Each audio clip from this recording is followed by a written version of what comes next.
You ask Tiger to solve. This deals with linear equations with one unknown. The final result is x equals 5. Let's solve it step by step. Simplify the expression. Expand the parentheses. Simplify the arithmetic. Group like terms. Multiply the coefficients.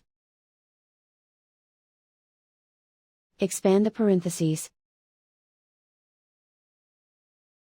Group like terms.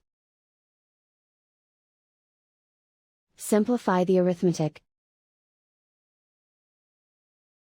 Group all constants on the right side of the equation. Subtract 1 from both sides.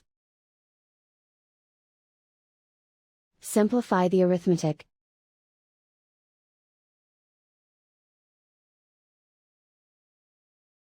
Isolate the x. Divide both sides by 2.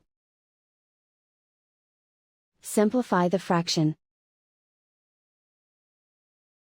Find the greatest common factor of the numerator and denominator. Factor out and cancel the greatest common factor. And so the final result is x equals 5.